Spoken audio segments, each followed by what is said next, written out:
I did tell everyone I would give Doctor Who a chance, and with this continuation of Doctor Who, the first 2 episodes were very controversial among fans. I've gone over why, and I understand why, and you can glean entertainment from them, as I did specifically with the 2nd episode, because the first one was completely terrible. As promised, you guys can go and check those out and see my honest reviews on those. Now, just because these are my opinions doesn't mean that they're fact. I thought people should know that, but I have to be very honest. I always strive to be very honest about what I observe or see. I also never want to attack anyone for the way they feel, because when I'm judging a work, I'm judging the work and possibly the people behind the work, but the audience is untouched by my criticism majority of the time, because you like what you like, you dislike what you dislike. It is what it is. However, I do have to say, the 3rd episode of Doctor Who, considered Doctor Who 2023, felt more like Doctor Who than the first 2 episodes. Since this reboot, it is crazy that Doctor Who has not felt like Doctor Who until this episode, and it's possibly because we have Moffat writing. Could just be my likes, but there are scenes in this that are just... This whole thing was a vibe, and the way they wrapped it up in the ending was just chef's kiss for me, and I thought it was very respectful of the fans. That's what this felt like. This episode felt like it was way more respectful to the fans of the Doctor Who franchise.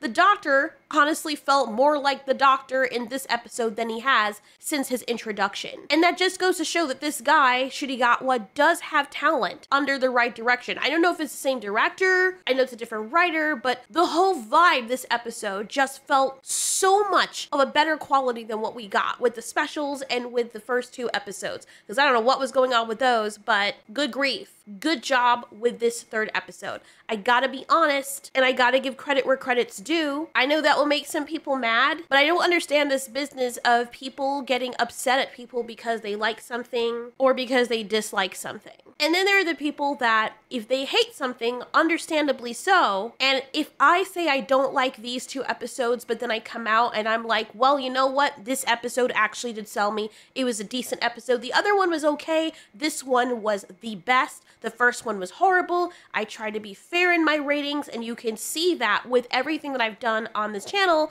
you'll still get people coming out saying I'm shilling, which doesn't make any sense to me. If I was truly shilling, then I would never ever have negative videos. And then when I do praise something, you have people coming out saying you're always negative and you hate everything. Like, you can't win with people. It's so freaking ridiculous. So just for those who were new or only saw the recent few videos on my channel because you were that new, I do try to be fair. So I will go over this because it really was a good episode. Honestly, aside from the Weeping Angels episode, this is one of my favorites. Not just for the quality, but also the story behind it. Fog's bad too. It's just fog. Some of the men think the Custodians are in the fog. Like, they're made of fog.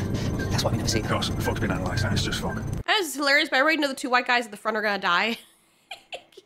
I just know the way that they're setting it up, I'm like, oop, something bad's gonna happen to them. One guy has temporary blindness and the other guy's leading him, and they look terrified. And this entire vibe, the intro of the first few minutes is being set, and it honestly feels almost like another movie before the Doctor even comes on scene. The tension, the suspense, not knowing what the hell is going on, the world building, done excellently. And I did confirm it was written by Steven Moffat. Of course it was. At first I thought, oh, it's Russell T Davies, this dumbass. He sobered up to write this episode, but obviously the entire thing was just such a completely different vibe. And I believe, isn't it Steven Moffat the one who did the Weeping Angels? I'm sure he is. The one that has the horror, suspense. He just has much of a higher quality of writing, in my opinion. And it could just be because I like horror and I like that type of genre more so with time and science stuff combined. It's why I like creepypastas or cosmic eldritch creepypastas. But surely enough, Steven Moffat wrote The Weeping Angels because it was just my favorite arc. Like, that whole thing with The Weeping Angels was just like, whoa, this is freaking amazing. Steven Moffat needs to go out there and write some horror movies. I don't know if he has or not, but I would watch anything horror oriented that he makes because he obviously has it. Anyway, while the blind guy is talking to his daughter,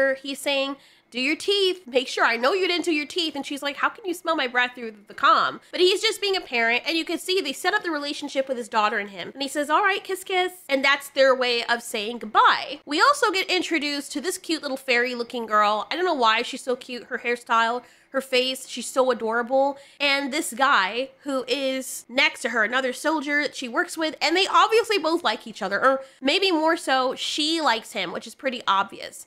He's like this brooding ISTJ type militant person, so you don't readily see it on him, but having dated enough guys like that, I know exactly what that looks like. They don't come out and say it, but they do it via their actions. She thinks he doesn't like her, and I like how standoffish he is, but it's obvious he still cares about her, but not obvious to her, or maybe she doesn't want to accept it. So they're talking about stuff, and it's obviously like some kind of religious faction with these people. Kanto! Listen, seriously, as God is my witness, on my soul eternal, I'll let you see my tattoo. Your tattoo? It's not a general view, which makes it more exciting given the romantic tension between us. Look, I'm only doing this because I want you to stop Great. annoying me. Thank you, thanks. Thanks a million. What's up, Slice? Hi. What? Tattoo? Sorry, some posh Graham. I finished it yesterday. You'll love it! You should be... Oh, look, he like obviously likes her. It's so obvious to me. But I like this whole setup, and I like this world. I don't know what's going on, and they don't really go that much depth into it, but just know that these people, this is in the future, and this is a religious faction of people that have soldiers also. I don't know. So in case nobody could pick it up, the little girl says, you should be nice to Kanto. He likes you. The Kanto, he likes you. No, he doesn't. I was just joking about that. He's not joking. Where's your dad? Looky, who's changing the subject object. That was so bad. She asks where your father, and unfortunately, after all the suspense, we see the ambulance. And the thing that I love about the way Steven Moffat sets up these things is because things that you would not ordinarily see as a threat are a threat. You're like, oh, there's statues. What's wrong with that? They're moving. Oh, it's an ambulance. Ambulance, you're supposed to be relieved. I'm terrified of that. Why are we terrified of the ambulance now? Like, I love that. I love the writing for that because it's like the whole time I'm thinking they did say ambulance, right? They did say that. Why would they be terrified of the ambulance? Now I want to know more about this story because these soldiers, with somebody who is obviously visibly injured, you would think this would be a relief, but they're terrified. Why? Then they're saying, oh, it might detect the injury, and I'm like, oh my God, is that a bad thing? They also mentioned that the algorithm is haywire. Oh no, what is happening right now? And I am completely drawn in. I am hooked. Like, the way they set this whole episode up, I'm like, bro, I really want to see what happens. And every step throughout this episode, you are hanging on to everything. Honestly, if you hated the first 2 episodes and you're a Doctor Who fan, I would find it very difficult. I shouldn't say that because, like I said, gotta respect what people don't like, but I would find it difficult to believe that anybody would sit here after a while and be like, I still hated the whole thing. I feel like it would win you over, or you'd have to be fighting very hard for it not to. But if you genuinely didn't like it, you genuinely didn't like it, because not everyone likes this type of genre. Not everyone likes Steven Moffat's writing either. So maybe I'm biased. I guess it could be dormant. It's a long way from the fighting. Well, they're combat activated. They power down when there's nothing going on, but their sensors stay active. So we learned that these ambulance machines are meant to detect when there's combat. And that would make sense because if there's combat, there's going to be people that are injured. So they're supposed to come and help the soldiers that are in combat or stay nearby combat so that they can help the injured people. So that makes sense. What still doesn't make sense is why these guys are so afraid of it. Insurance. Carson! Carson, where are you? Are you okay? It's fine, I'm okay. I'm not injured. Just stay where you are. I'll just...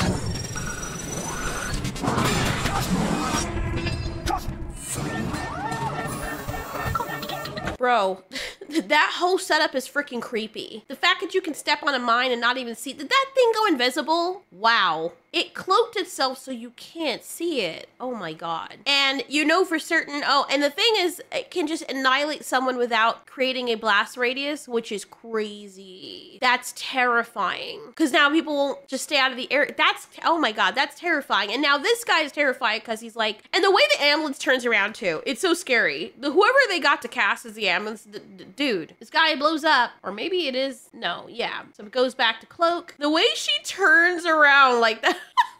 Why would the robot need to do that? Like, what?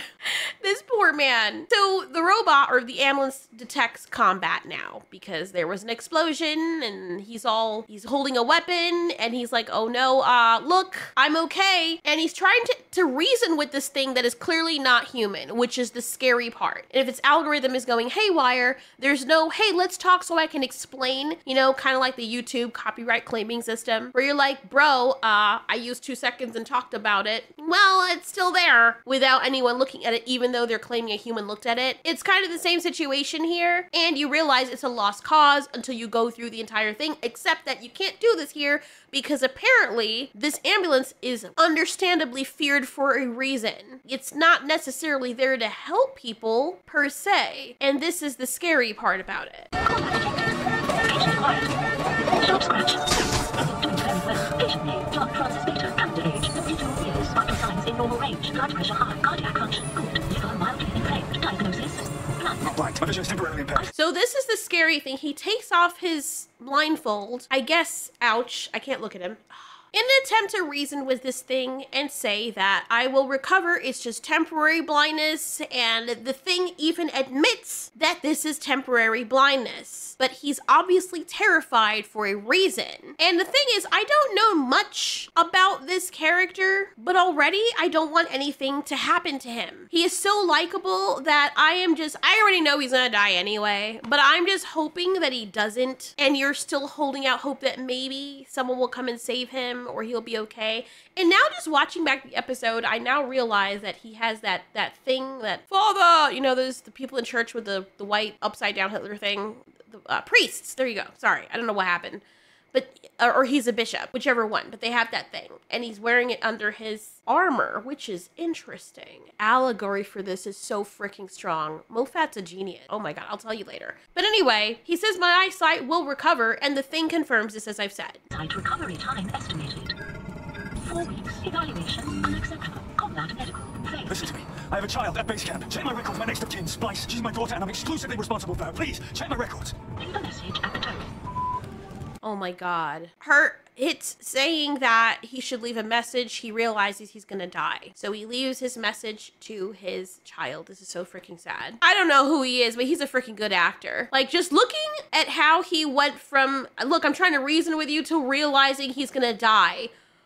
Wow, he's said that, just that interaction alone. Fantastic actor. Who is this? Anyway, he says kiss kiss, and this stupid ass thing is, this is one of the things that's funny about religion, by the way. I'm not trying to dog on anyone. Like, I don't like, my experience with religion is my experience. I'm not attacking anyone personally. I just want you guys to know that, because I know there's a lot of people who are religious that follow me. Most of my family is religious. My mom is super religious. That's like literally her identity, her faith, because she says without it she has nothing. I had that long talk with her. I'm like, Mom, you can believe what I just don't anymore, but I'm not gonna say anything about you believing. You believe what you believe. It's not your fault. It's not my fault. But I do find it rich that there are some issues with a lot of religions when it comes to connection. I feel like some religions are like the social media of religion, because they will just be like, oh, that was so sad, but never do anything to help anyone outside of just crying emoji, or, oh, that's so unfortunate, I'll pray for them, that kind of thing. And I think they're making fun of that here. Not making fun of it in a disrespectful way. It causes you, even as a religious person, you have to think about it. You're like, damn, what am I actually doing? Because there are actual people out there, like evangelists, that go to these dangerous places. Now, I don't agree with that, because I think you should leave people alone. If they have their own culture and stuff, stop trying to force your beliefs on them. But I can also respect that because their religion taught them that they need to go out there and save these people, or they're gonna go to hell. You can't really blame these people, because they've been taught that, yeah, those people out there, they don't know. They're gonna burn for all eternity if you don't save them. So they will go into these countries where they're always in danger of being killed to try and what they think is save people, which is kind of freaking sad. You know how many people have been shot on sight by these tribes because they're like, get the fuck away from us, and the people think that they're doing the right thing, and it's sad. But anyway, the guy leaves this message, and the coldness in this machine kind of mirrors actual humanity and a lot of people who are religious. Not everybody. There are people who will be like, no, I want to go out there and do something, but just listen to the way it plays out. And I'm talking at this from my point of view because I grew up with this and I've seen it. Kiss, kiss. Next of kin. Informed. The Villengard Corporation would like to extend its deepest condolences on your upcoming loss. Thoughts and prayers. Thoughts and prayers? I can't tell you how many times I have seen that, where people will see something happening, like with me and a few of my friends that I know. Maybe it depends on your personality type. And I'm not trying to like stroke my clavicles or anything. But I always thought like, hey, if you really want to help someone, go and help them. You know, if you can't be there physically, give some money towards it, and not just money that you know is going to just go into someone else's hands. Make sure you do the research past just your initial faux curiosity and outrage to make sure that these people get this money, or you go and help them. And most of what I see online is, oh my God, it's so sad. We're going to pray for the family and they'll be in our thoughts. You know how many times I've sat in the congregation like, all right, let's take a moment of silence and just, you know, keep them in our prayers, when they don't really do that. Like how many times you'd like, oh, I pray for this person in Jesus' name with the blood of Jesus Christ. You know, and then you go home and you have your dinner, you forget about them and you stop praying for them, but you're not actively doing anything. And it's a very cold thing, because even if you look at the ministry of Jesus, one thing I can say is Jesus was full of action. He didn't just be like, oh, thoughts and prayers. He went out there and he did shit, to the point where the actual religious people found him offensive because he was going out there and with these people, and people were following him because he actually connected with people on a human level, and that made them upset. That's what you should do. And it's a cold, uncaring stance to say something like that and have that perception. If you tell religious people that, they get upset, but it's true. This guy is gonna lose his life and there's no one there to comfort him, and you have this batshit old lady apparition being like, oh, my deepest condolences. You'll be in my thoughts and prayers. Will he really? He's dying. And you could tell, like, he knows he's losing everything and he's never going to see his daughter ever again. No one's going to be able to take care of her. This is very freaking sad. And I don't know why it hit me like a bag of bricks, but it just brought up all these memories and the things I see even people who are not religious, or some people are just like, oh, that's so very sad and whatever. And if they're really actually broken up about it, they won't do anything. You know, my homeless people are on the streets in like Philadelphia alone. And yes, a lot of them, it's their own actions that got them there. I understand. But I've talked to a lot of these people, and some of it was just bad decisions. Some of it was just sickness. I talked to this man who had cancer. I still remember him to this day. Pretty sure he's dead now if he didn't beat it. But he had terminal cancer, and he had tried chemo before and got really, really, really, really sick, to the point where he couldn't work to provide for his family anymore. His wife left him. He almost died from the chemo, and came home. And on top of him being sick, he had a mound of bills on top of all the hospital bills that he could not pay because he couldn't work now. I don't know what was going on with the insurance, but apparently it didn't cover everything. So and then he's thinking to himself, he's telling me the story, and he's like, why am I going to spend the last bit of my life suffering with all this stress? And I might not he's like, I just want to be in peace. And when the chemo didn't work, he's like, I can't do it anymore. The chemo is worse. And his daughter stopped talking to him because she was mad at him for choosing not to go through chemo again, for throwing his life away, which he said were her words. So she stopped talking to her father, his only child, stopped talking to him because she didn't agree with his decision with his life to die in peace. And he didn't have a home anymore because they were taking his home from him.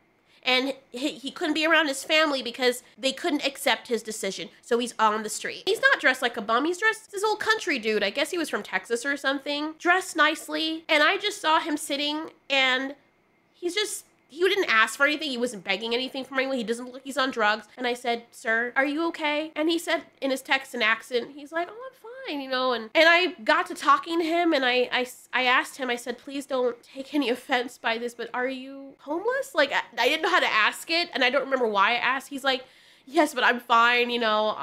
And I said, please let me get you something to eat. And we started talking. He said, I just like a cup of coffee. You don't have to, but... So I got him a cup of coffee. And then he told me his whole life story. And he is the sweetest, most humble person I have ever met. And I kept looking for him, you know, like to just sit there and talk with him. And after, like at the time, I was still a Christian. So I did pray with him. And I told him, your daughter loves you. I know this is so far past the Doctor Who thing, but this is why I used to love Doctor Who, because it made you think about stuff like this and discuss stuff like this. And I told him, I said, I'm so sorry. I didn't judge his daughter. I said, she loves you. And she doesn't want to watch you waste away. In her mind, she's angry at you because you gave up fighting for her. And he said, yep, that's what she told me. And I said, I'm so sorry. I really do hope you can reconnect with her again. But I just listened to him. I hugged him. He told me about all these other stories. We laughed together. I spent actually like 3-4 hours with him, talking with him, just sitting with him and treating him like a human being, not someone who's like, oh my God, you're gonna die, I'm so sorry. Like, I didn't do any of that. And then after I left, I said, I gotta go back to class, sir, but I really hope I'll see you around. What time are you usually around? And he says, you know, he goes from place to place, you know, he doesn't really stay in the same place. He just tries to see everything. And he said, you know, sitting here and talking with you, you made my day. Thank you so much. And like just that human connection. And a lot of the homeless people that I talk to, whether they're on drugs or not, sharing all their stories, hugging them. Yes, at the moment I didn't care that they were dirty, they smell bad, they smell like alcohol and piss, but just hugging them and sometimes crying with them because they were hurting. People need that. And it's so crazy that people will sit down in their big houses and say that they're Christian or religious, but they don't even want any of these people to mess up their cars. Like, I don't want to blow up my mom's spot, but there was a time when I'm like, Mom, that homeless guy's limping, and he looked like an old man. I don't think he was gonna hurt us. I understand. But the reason she gave me for not letting him in the car wasn't because of that. It was because, yeah, I don't have anything to layer my car, you know, and you know, with the stinkiness. And that's not exactly what she said, but that's kind of what she said. And I stayed quiet because I'm thinking to myself, you love God so much, and you won't let someone who is of need, an old man who is limping out there, walking in the fucking heat, 90-something degrees, you won't let him in your car because you're afraid it will make your car stink? I didn't say shit. I remembered that shit. I remember because I'm thinking to myself, you know, there are atheists out there that go out and help people way more than religious people do. And yet they will still go to hell because whatever. So, I don't know, this episode hit me so freaking hard. And like I said, it's not all Christians, not all Muslims, not all religious people, but I do have to call that shit out, and I did call it out. One thing I can say is my father, he's religious too. He used to be Catholic, and he converted to Christianity when he met my mom. He's not one of those people. My father will take the clothes off his back, literally, to help someone else. Everybody I've talked to who knows my father, says that he's an amazing person. He will leave in the middle of the night if someone needs help. Daddy will help them. Daddy will forego his happiness, which he did for us, his kids, to stay in a marriage that he was unhappy with because he didn't want anything to happen to us. He wanted to be with us for most of his life. And I'm just like, bro. And the thing is, he's not super hyper religious. He believes, but he's not like super practicing it either. If he wasn't religious, he's still 10 times the man that most people are that claim that they love God and love people. I just found that rich, and that's what this episode reminded me of. And I love that Stephen Moffat is able to write this stuff to make people think. That's what I loved about Doctor Who and some of the Star Trek episodes, and it brought it back with this. Like the first 2 episodes, they didn't do that, and maybe it's the type that they were, but the quality and the writing and how artful Stephen Moffat is to be able to tell a story like this without outwardly saying things to be obvious. Oh my God. I know that was a long whatever, but I just had to say all that because that's how much this episode hit me.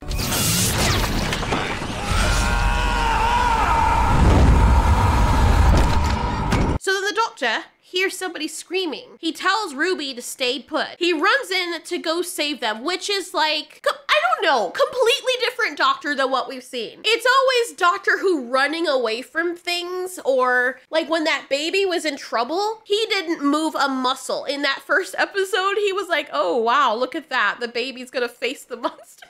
Ruby's the one that ran to go save the baby. In Stephen Moffat's episode, Doctor Who hears on the wind someone screaming and he runs pell-mell because his only mission is to go help whoever needs help. Look at him with the determination in his face. Look at that. He's like, someone needs my help. I don't know what's going on. I'm gonna run straight to that person to try and help them. Completely different Doctor than the one we got in the first episode. Good Lord. I look at this Doctor and I'm like, man, this guy's not a coward. This guy's a hero. The first 2, nah.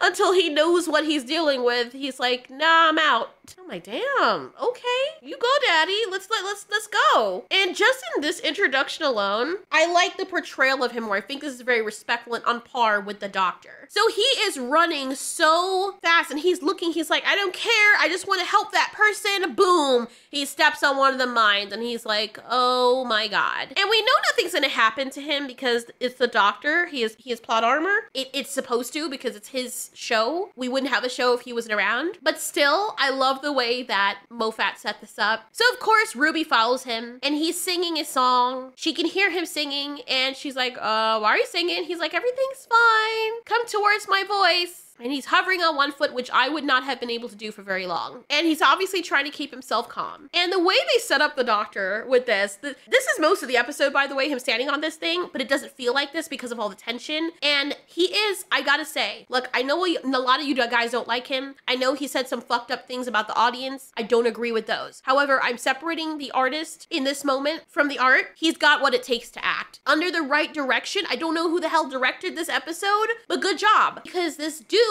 can act. He has it in him. Look at this interaction. Activate the sensors. Now it's confirming if there's a live target on it. One wrong move and boom.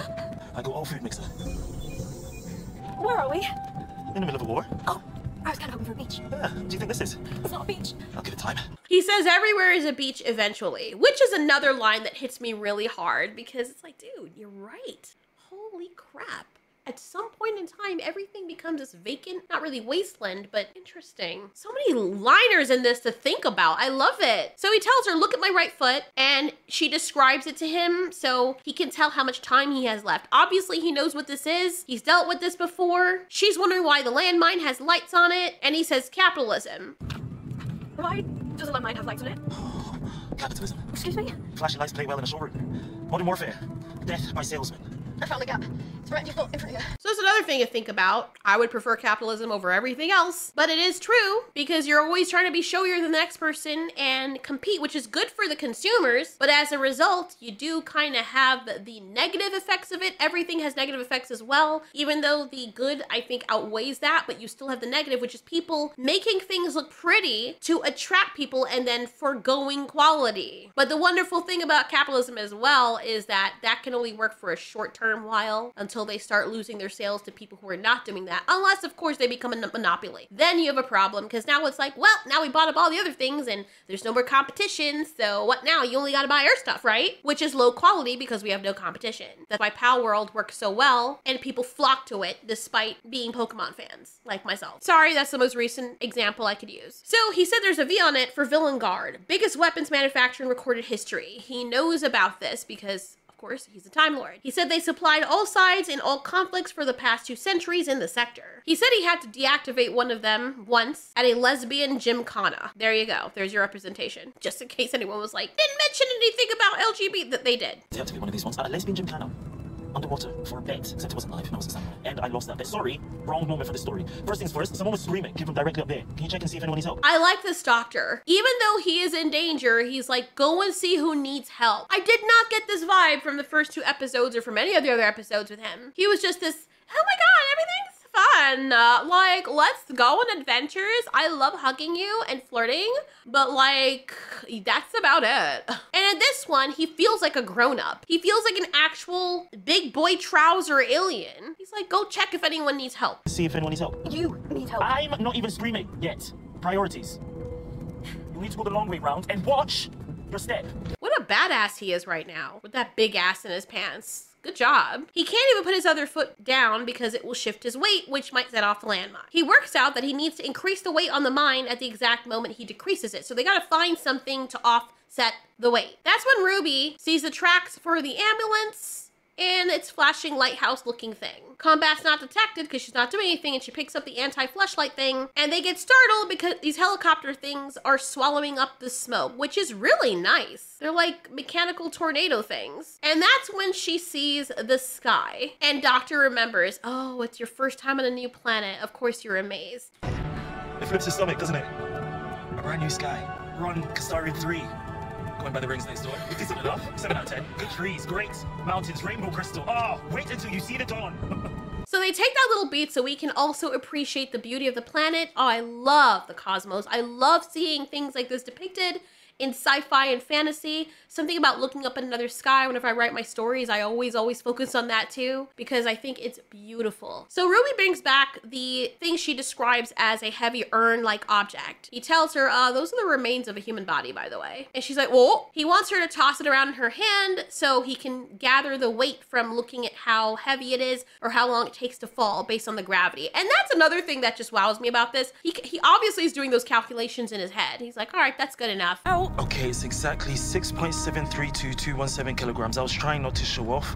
Throw it to me. So the doctor can do that kind of math in his head. That's great. And the one thing my husband asked is, where's his sonic screwdriver? I don't know. That thing is so big, it's amazing that it would fit anywhere on him except for up his ass. So that's the one thing my husband kept on harping on. He's like, if he had the sonic screwdriver, he could have just deactivated that thing. But obviously this doesn't work for this doctor. So here we are. Ruby wants to just give it to him, but he says, no, you stupid bitch. I'm kidding. He doesn't say that. But if you give it to me, then you might get caught in the blast, and I don't want anything to happen to you. And this scene that plays out next, maybe it's just me, but I'm like, man, these guys in this episode have such great chemistry. They make a great couple. I know he's gay in real life, but can he be bi in this one? Like, I mean, him and Ruby, like, I could see that. I know it's stupid. I know it's stupid, but let's not pretend that it wasn't a part of Doctor Who with Rose and the Doctor and everybody else that came along with poor Martha and Unrequited Love. I mean, come on. And the way they kind of did this whole thing, it can be interpreted that way or the other. But the fact that he's always like flirting with her makes me wonder, like, are they implying that? Are they just like subverting people's expectations and they're gonna do it later? And because it's kind of like a soft reboot, but it's a continuation as well. Is she gonna replace Rose and he's replacing David Tennant since he split off from David Tennant and they're gonna become the new love interests? Part of me is hoping, part of me is like, that might not happen. And part of it might, I don't know. I don't remember David Tennant. I think he kissed Martha, which is like, dude, you let her on. But anyway, I don't actively remember him kissing Rose, but it was yet very heavily implied, impossible to ignore that they obviously were in love with each other. You are brave. You are wonderful. And I forgive you for being incredibly stupid. And if it does work, I'm gonna be very close to you for a very, very long time. How about babes? Because I'm gonna love them. That whole interaction right there could be a best friend interaction, could also be interpreted, oh God, that's exactly what my husband would say to me in that situation. If he realizes that what he's saying, he can't do anything about it, but except with more cursing because he's way more vulgar. But I love that. That was well done. And you can still feel the tension between them, the tension with the entire situation. Oh my God, I love it. And this is, how does he do this? Did he direct this episode as well? Who directed this? Was it Russell? Because damn, okay, good job. Because the suspense and this entire concoction of this plot, we are 14 minutes and it does not feel like that to me. So they're going over, okay, we should use a song instead. And the song that he was singing, they'll give or exchange the urn, or she'll pass the urn on to him on the word sky. So they do that on the word sky and he's able to put his foot on the ground, which is much better. And he's crying because he's like, I'm sure he's scared for his own life because he doesn't want to die, but he's also scared for Ruby. And probably also shedding tears because anybody in that situation with that tension would be like, oh my God, I can't deal with this. My two hearts. He said, I just need to relax. The lines are still moving. Apparently with his adrenaline and stuff, it's like the opposite of that movie that I watched with my father one time where Jason Statham had to always get his heart rate up. And there was one episode, or not episode, but there was one scene where he's screwing a woman just for the sake of it to get his heart rate up, which is like, I mean, I thought Jason Statham was hot, so I was like, this is great. But I don't remember what movie that was, but good Lord, it feels like the opposite of this. Jason Statham has to keep his adrenaline up. The doctor's trying to keep his adrenaline down. So he's singing the song to try and calm himself down until the lights stop blinking. Ruby's so cute. I love her so much. He looks at the urn and recognizes the label. We can see the date of all of this. John Francis Vader, cause of death, blind, on May 10th, 5087. Crazy. Hello, I'm John Francis Vader, deceased. Apologies for your loss. Oh, voice activated. These are my mortal remains. At your convenience, please return them to my parents, Agnes and Millicent Vader. Address will be supplied on request. Hey, John, am I talking to an AI? I'm an approximate AI reconstruction of the deceased John Vader. The reason why this is also especially intriguing to me is because we are ready or on the onset of this becoming a very real possibility. We've seen videos like this on YouTube. Imagine having a conversation with your loved ones after they've passed away. Well, now you can. How did becoming a grandparent change you? It brought immense joy into my life. But instead of going through a psychic medium, people are getting a helping hand from artificial intelligence. This is the authentic you. This is the video that you created, and now you're making that accessible by means of conversation for the future. Stephen Smith is the founder and CEO of Storyfile, a program using state-of-the-art AI technology to help people connect with their relatives and friends even after they've departed. Now, there are people who are ambivalent about this. They feel as though this is not going to help people move on, and there are other people who feel as though it will. I think it's a lot healthier than eating your loved one's ashes. And honestly, I couldn't do it. It would hurt too much. Like, if I lost my husband, I would want to hold him. Like, I can't. I would never be able to move on. I can't sleep with you. When we do have the haptic sensors, can we then? Pantheon covered all of this. I did a video also on Pantheon, and it's more of a philosophical video, but I ask all these questions because it was an amazing show, and I thank you guys for referring it to me. But the other thing you gotta think of is your loved one still your loved one if you have an AI version of them that lives in a digital reality, but it has all the memories of that person. This is a more simplified version of that. Funny enough, in 1587, I feel like it would be a lot more complex and sophisticated. Interface. Kiss, kiss. What happened to you, John? I was humanely terminated on the discovery of the fatal condition, blindness. Blindness isn't fatal. You literally just said that to a dead blind guy. So the AI reconstruction of Vader says that his recovery was estimated beyond acceptable parameters for a conflict as budgeted. That's what he said. The doctor says, okay, so he was killed by an ambulance. Patients are expensive. I guess death is cheap. So all of this company called Villain Guard infuses their products with AI. The algorithm maintains a fighting force at just above the acceptable number of casualties. And so the doctor says the motto that he mentions again and again throughout the episode: keeps you fighting, keeps you dying, and keeps you buying. That's when they meet his daughter who's looking for her father. She found him through the geostamp. And then she says, oh, it's just me and him. My mom got gathered up by God because she was too good for the earth. He loved her so much that he gathered her up early, which is something that parents may tell their children today now when they don't want to tell them about the concept of death, which is a very, I feel, irresponsible thing to say, because it's like, why would I want to stay here if heaven is so much better? Why wouldn't I just have someone kill me? You know, like, I don't want to live if it's much better up there so I can be with mommy. But she says her father had promised that they'd be with her soon. I find it funny that the little girl's name is Splice. Anyway, his name is activated and she sees him and runs to him, which is bad. John Francis Vader, I have an AI reconstruction of your deceased parent. Apologies for yours. Let's go. No, wait. Come to house. If I'm not disturbing, perhaps I should come back later. I love this because he is trying his hardest to stay calm because he's like, oh my God, this little shit brick. Here, and Ruby and her are gonna die, and everyone's gonna, oh no. So they fall down right at the mine, which I admit is very annoying and heart attack inducing. Doctor's crying under stress again. He's got to control his adrenaline rush. Ruby explains all of this to Splice. I can't take the name Splice seriously. I'm not, man.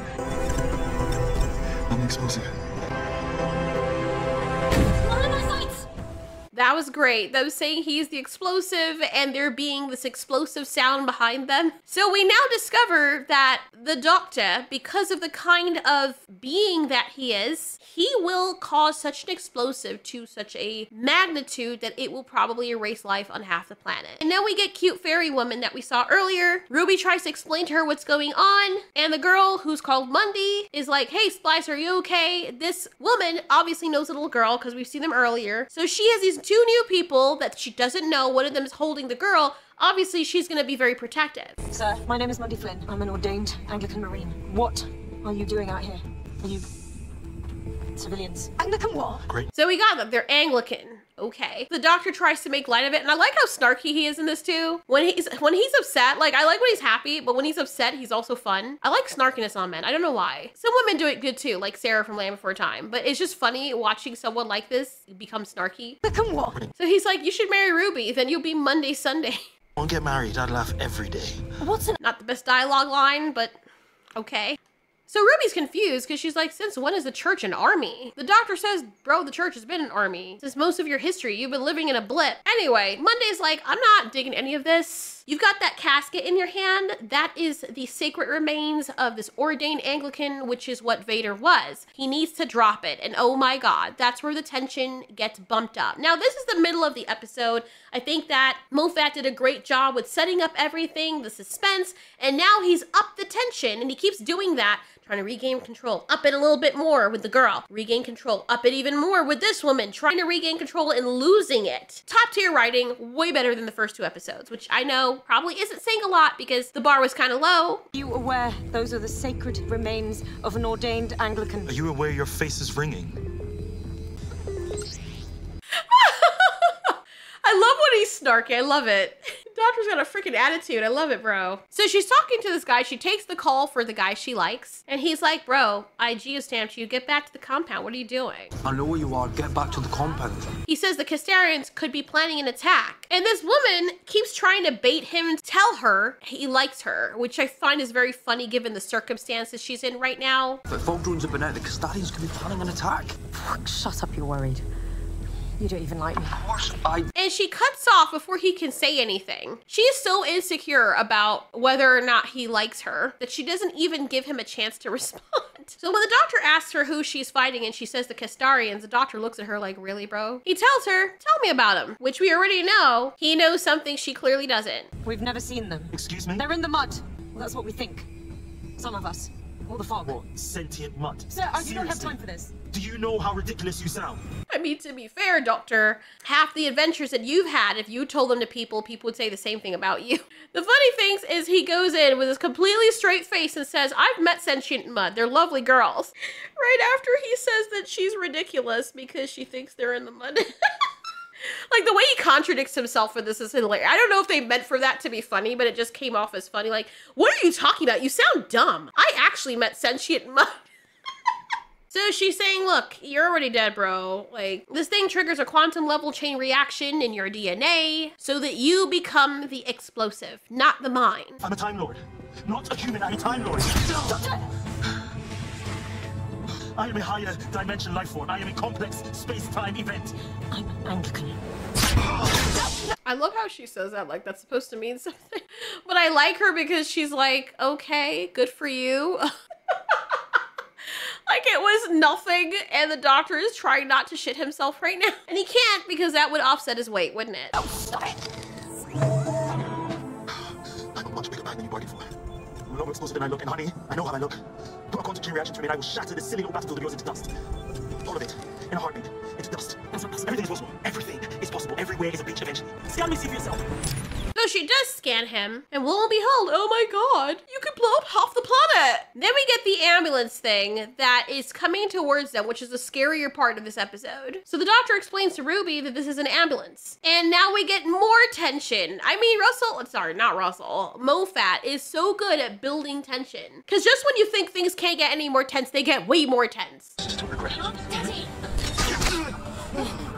So the girl is being distracted by her father, the AI thing that gets activated, and the robot nanny ambulance thing is having a hard time with the doctor's vital signs because she has no idea what he is. She can't identify what patient he is because he's not from here and he's not human. So Ruby's like, she grabs the woman's gun, which she allows to happen for some strange reason. And Ruby's like, look, I'm gonna distract it with combat, cause right? Mundy's like, all right, look. She touches the gun and she says, it needs to detect an injury or it won't triage. I turned down the settings, you're not gonna kill me or anything, but just shoot me in my arm or something. So Ruby's like, I don't want to. She's like, you have to. And then the guy who likes the girl shoots Ruby because you can't blame him. You got the love of his life standing there with her hands up and some strange woman pointing her gun at her. Anybody would have done the same thing because you would have thought that this person is trying to kill your loved one. So it's not Kanto's fault. And the doctor sees Ruby fall. And honestly, I wanted to cry at this scene because I love Ruby. And I felt so bad. And the way that he expressed his grief here was so well done.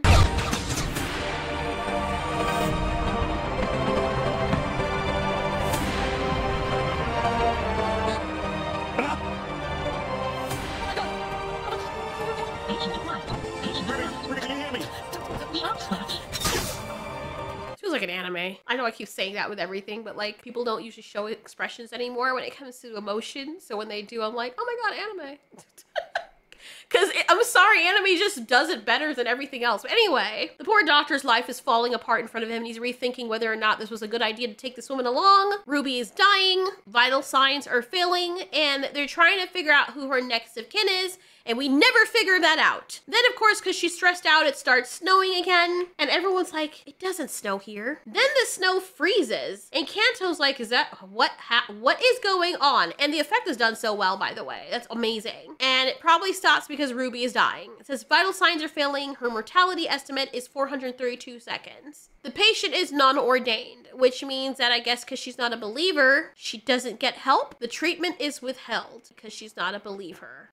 And this hit me so freaking hard as well, because in my religion, when I was growing up, like, they would help people. But let's say that you backslid or what have you, or you're like, I don't believe anymore or what have you. All the warmth that people showed towards you, or if you dare to disobey the pastor, or people find out that you don't believe anymore, will they come and help you? Nope, because they know you've already left. They can't win you anymore to their cause. You've already left. So let's go find some other suckers because they believe we'll reward you because you're a believer and we want you to keep coming to our church. But you're one of Satan's followers? Nah. Even though those are the people that Jesus went out to go save because they're the ones that supposedly needed him. Very, I don't know if Stephen Moffat is religious, but this whole episode feels like it's coming from a place of understanding or experience, because me as an ex-Christian, I'm seeing all of that too, and I'm seeing the parallels. Again, not saying all religious people act like that, but a huge swath of them do. Just like a lot of parents, when you discover your child doesn't believe anymore, you cut them off because they're not your good little Christian children anymore, do what you say. Or because someone doesn't believe, they're not worthy of heaven, even though they have done all the good deeds, more good deeds than Christians have. They burn in hell with the demons for all of eternity simply because they don't believe, which is not really their fault. So your treatment or your rewards are withheld from them, even though you supposedly love them so much and already died for them. It's this big other conversation to be had, and I know I'm gonna get people in the comments being like, no, and then all the apologetics. I'm not asking for that, by the way. I'm just saying from my point of view, you believe, I don't believe. I'm pointing out issues that I find personally with this. And I question about these things because we're looking at love, companionship, community, unity, and I just don't believe that if there was a higher being that truly loved in a capacity that human beings pale in comparison of, that he would be as petty as to be like, you don't believe in me? Well, fuck you then, bitch. Burn for all eternity and get tortured. Like, I just don't believe that. Especially when he's like, I love more than a human mother could love her child. There's scriptures about that.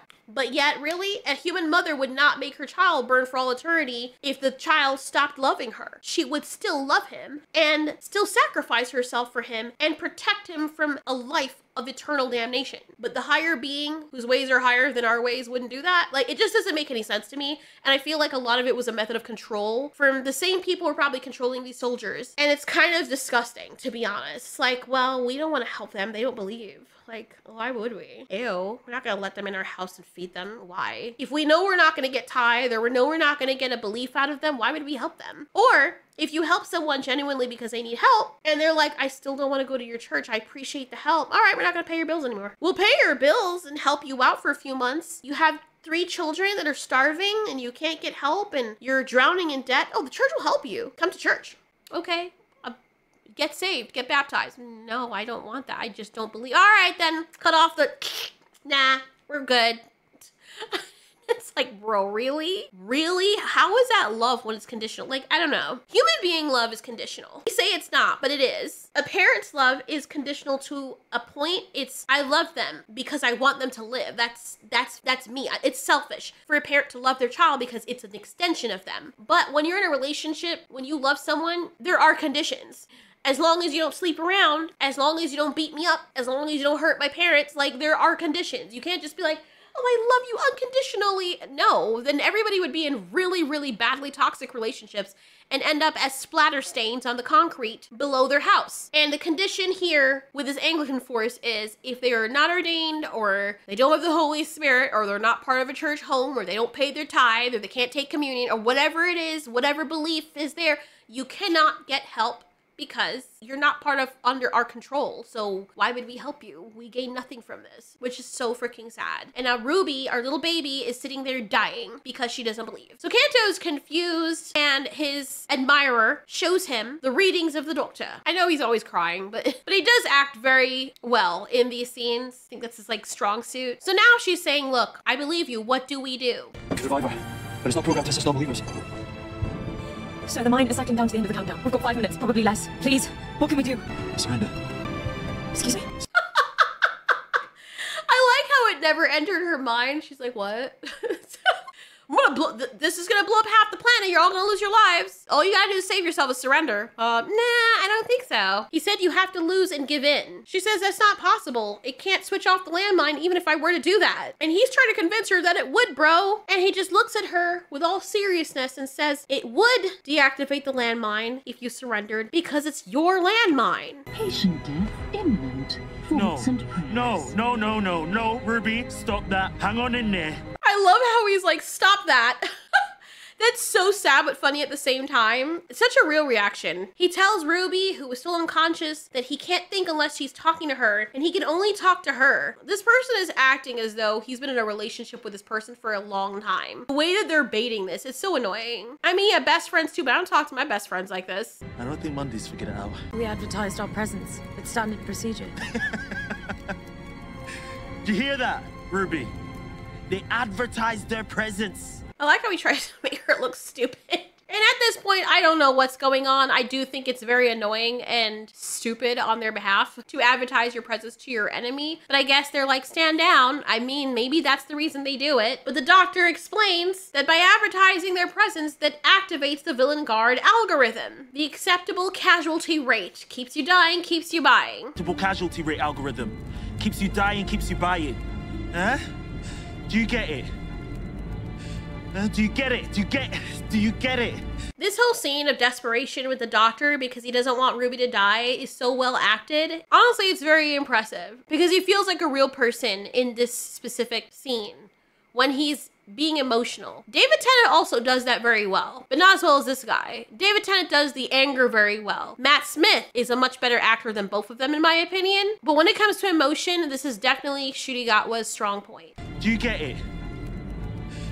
Do you get it? Do you get it? Do you get it? Do you get it? Oh shit. The way he goes from sweet and distressed because someone that he loves and cares about is dying to just straight up wolf dog at the person that he's upset at for causing it was scary. I'm like, oh shit, if he was off that landmine, he probably would have wrapped his freaking hands around that person's throat and clapped them from the back. No, what? No, clap their, never mind. Wow. He tells her, there are no Castarians, you dumbass. It's just the algorithm, which I guess could be another allegory for religion, keeping people fighting for something that supposedly might not be real, keeps them buying out of fear, keeps them tithing, keeps them supporting the cause, keeps them putting money into this organization that's getting rich off of them but not really helping any of the congregation so that they can run the organization completely tax-free by saying that they're religion. Like, I mean, there's a lot of moving parts with this, but you have people operating completely in fear and total control underneath an organization that is keeping them in control because they're keeping them in fear of something that doesn't exist or might not exist, or more likely, based on all available evidence, doesn't exist. Otherwise, they're using this to control people's belief to fight other people who are their enemies or to use them. And this can also be an allegory of the false prophet thing, I guess, because let's say that the religion is real, right? You can easily hijack people by just telling them what they want to hear. Yes, Jesus, in the name of Jesus, let's go. You know, all of that stuff. And then people are like, yes, yes, because people are gullible. And it doesn't just have to be with Christianity. It can be with politics. It can be with ideologies, right? Religion just doesn't mean Christian or Christianity or Catholicism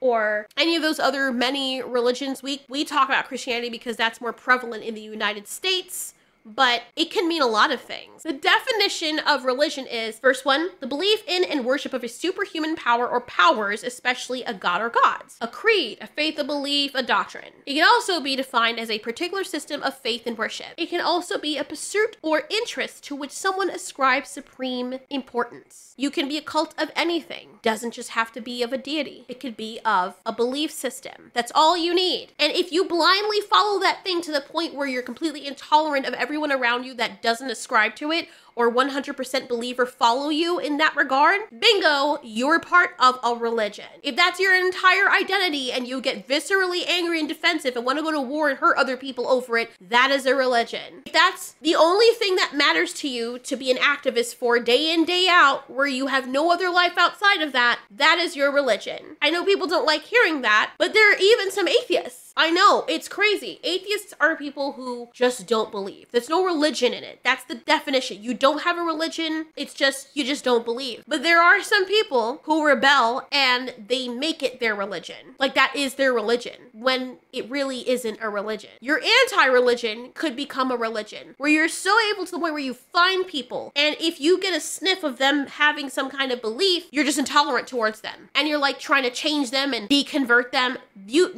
Congratulations, you've now made your stance a religion. With me and most other atheists out there, we don't care. You believe, you don't believe, who fucking cares? Live your life, be free to do what you want to do. It is what it is. Just don't try to shove it down my throat and expect me to participate in it if I don't want to participate in it. You want to? That's fine. I don't want to. I respect you wanting to, and I tolerate you because everyone is different and you should have your own unique likes. But then when you start to come over into my lane and be like, you should think this, you should say this, you should say these words, not these words, you should think this way. Like now you are part of a cult, religion, same shit. So because people like that are so easily affected and controllable via their irrational emotions and their need to follow something and have some kind of identity outside of themselves due to insecurity, or maybe that's just their personality, they want to believe in something bigger than themselves. It is super easy for people to take control of you and lie to you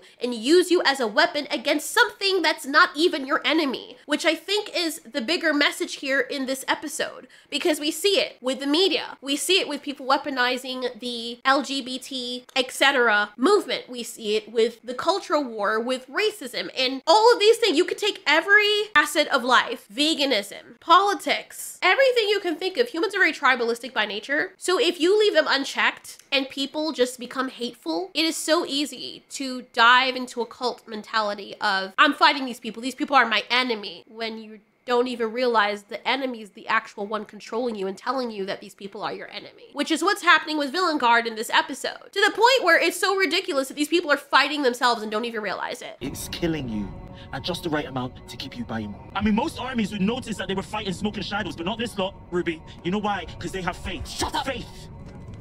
The magic word that keeps you never having to think for yourself. Damn.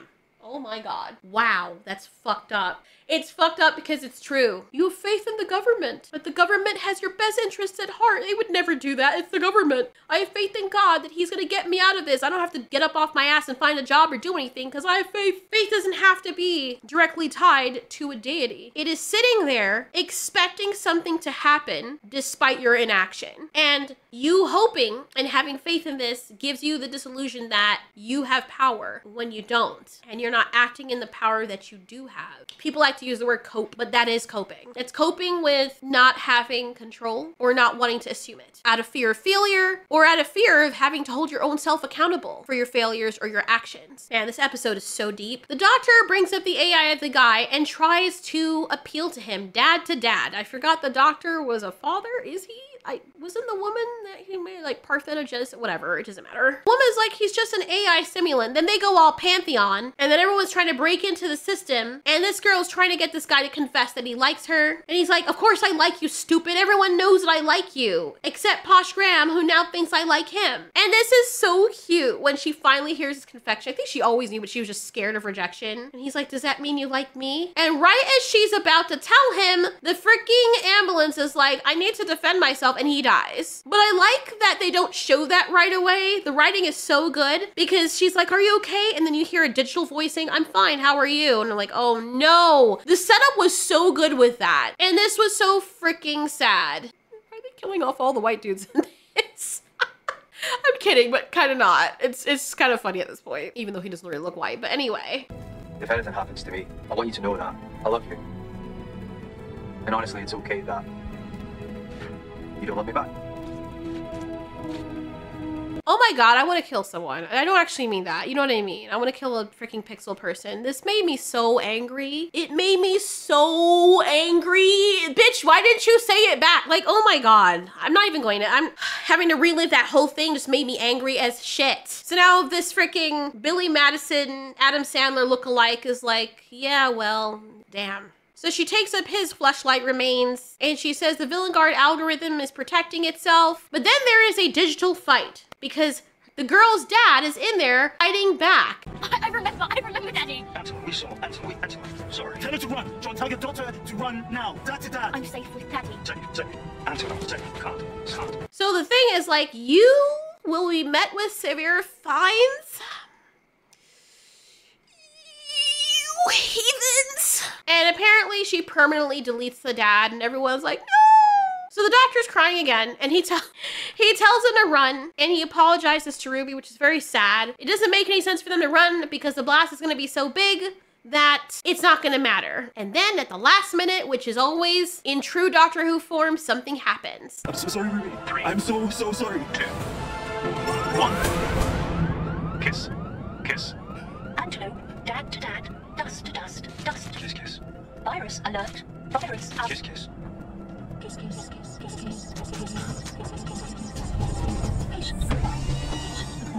Patient acquired. Shock scratch. Revivification protocol initiated. So they had the power to revive her this whole time. Why do people need to breed if you could just do this? But this part was so cute. And oh, they made the dad the hero. I'm very impressed. So the doctor is very happy. Come off the landmine now because everything's deactivated. And he's like, your father who art in heaven sort of saved us. And the way that they actually concluded everything, I find was super respectful. Your father who art in heaven. I kind of heaven anyway. Angela, do your teeth, Angela. Algorithm.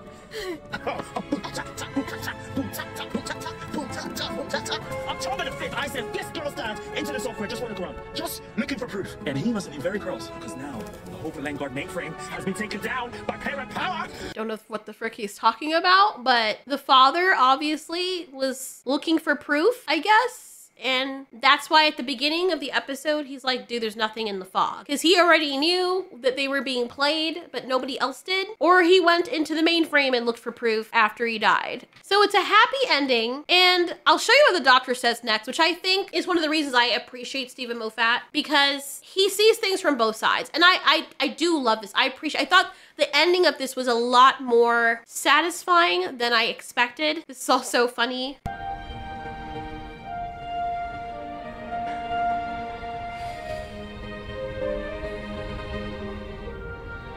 Right, enough of that. Moving on. Come on, Ruby. No, hang on, we've had like... She's like, bro, wait, just like 2 more minutes, bro. What is wrong with you? He's like, there's so much more universe to see, man. Like, and that's a really cool perspective because from his point of view, he's like, your lifespan is so short, Ruby. There's so much to see. And he's almost seen everything, or he claims he's seen everything. But to him, he's like, okay, I can enjoy this. And I always need to see more because there's always more. But for Ruby, she wants to sit here longer because she might never see this again. She can appreciate it more because her life is a blip. His ass is humongous. Jesus Christ. Like a freaking racehorse back there. Anyway, he goes to talk to Splice. And I think this part is very, very sweet. This is the conclusion I'm talking about that Moffat handled so well. Splice, I'm so sorry about your dad. Why are you sorry? Because he's gone now. I know that Monty's gonna take really good care of you. Silly. He's not gone. He's just dead. He's not gone. That is right. That is exactly right. You keep the faith, Splice. I thought you didn't like faith much, Doctor. Just because I don't like it doesn't mean I don't need it. Monday. Wow. Wow. I think that was a very respectful way to handle this entire episode, because the doctor's basically saying, look, people have faith for a reason. I personally don't like it, but I could use some of it. It's basically saying, look, some people need it, some people don't. It's a respectful way of saying, I respect your belief. Wow. I did not expect that. I honestly didn't. I think he still handled it in a very mature way for the episode, for the entire thing. Because like I said, it doesn't just mean religion, but I understand people would watch this, and even after my commentary, you'd come away feeling incredibly defensive. And here's the thing. Like, I know that I probably told a story before. Sorry with a lot of story times. This is part of it, part of the channel. And I talked to this Satanist, and I was a Christian then. And he was a very handsome guy, very long hair, had the pentagram all over his clothes and tattooed and stuff. And I'm the kind of person who just likes everybody. Maybe it's the INFP in me, but it takes a lot for me to dislike you. Like, you have to be really hurting animals or doing something egregious like that. He knew I was a Christian, and when we were down at the gaming den, we were all like gaming and stuff, and I was hanging out. He knew I was a Christian girl. He came over to me, and he was saying all this stuff about the Bible and the inconsistencies, and basically trying to insult me, like to get a rise out of me or something. And I didn't realize this until he admitted it later. And when he asked me a question, I can't remember what it was, you know, he's like, well, technically, you know, Satan did this and Satan did that. And I'm like, I completely get what you're coming from. And I had questions about that too. And yeah, I can't answer that. I didn't say, well, in the Bible, blah, blah, blah, because there were things I just literally didn't have the answer to. And that I understood didn't make sense. And I said, no, I get it. And I understand. And I remember the look on his face. He was like, oh. he was not expecting that. He's like, wow, okay. And I wasn't doing it on purpose for that reason, but I was being honest. I was like, why am I going to try and convert you? I said, you believe what you believe and I believe what I believe. Like, if I really, really believe it, then how other people feel shouldn't make me feel insecure. You know, like we can still be friends even though we don't agree on things. And he actually was like, he did that face like, okay. Then he sat with me and he said, wow, you know, you're the first person, like the first Christian person I actually talked to that I had that interaction with. And I didn't sit there and be like, oh, this is a teaching moment. No, I just talked to him like a regular person. And he was like, honestly, the reason why I even do that is just to piss them off because, you know, half what they say is so stupid, but I respect that. I respect what you said. And we became friends. And of course I graduated, so I didn't see him anymore, but holy shit, if my mom saw me talking to him, she would have been like, why are you? Like, it would have been this whole thing. She don't want me to get away because he has gateways on his body. But yeah, and the same thing with the Wiccan girl. You know, I told her what I believe and she shared her belief with me and I asked her questions about it.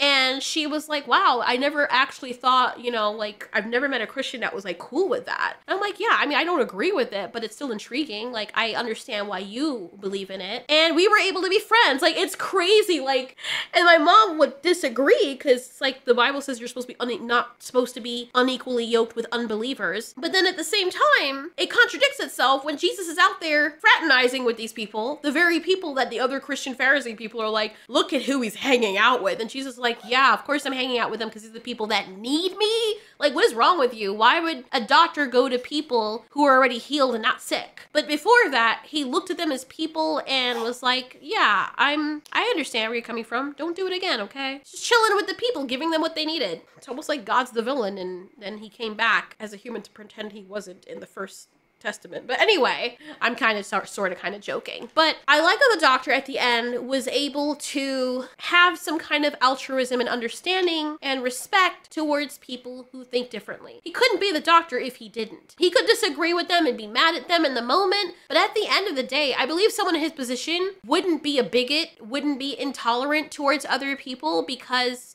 there's so much that he still doesn't understand himself. And there are different cultures everywhere. You don't have to agree with all of them, but at the very least, you should respect people as people and understand that not everyone's out to get you and people have their reasons for why they do stuff. This girl isn't hurting anyone. She's like, this is what I believe. I'm gonna see my daddy again. And he's like, you know what? I get it. You might. Who am I? I don't know everything. And everything I've seen with freaking pantheons, especially in the doctor situation, Why would he not at least be agnostic to the fact that there might be things bigger out there when he literally said in the previous episodes there are pantheons out there and actual would-be gods and sort of kind of godly things? Like, that's part of his whole universe. Maybe he knows these gods for what they are, but I think in this respect, it would make someone like him in his specific situation more tolerant of people that have faith in deities or in afterlives or what have you. Because in the realms of Doctor Who, it is very much a possibility. And he literally said throughout this episode, everything is possible. So while Steven Moffat wrote this to make people aware of how their religion can turn against them and how it can be problematic, he also leaves the door open that even if you're not religious, it doesn't mean you know everything. Anything is possible. You may not have the evidence for it right now and you might be right, but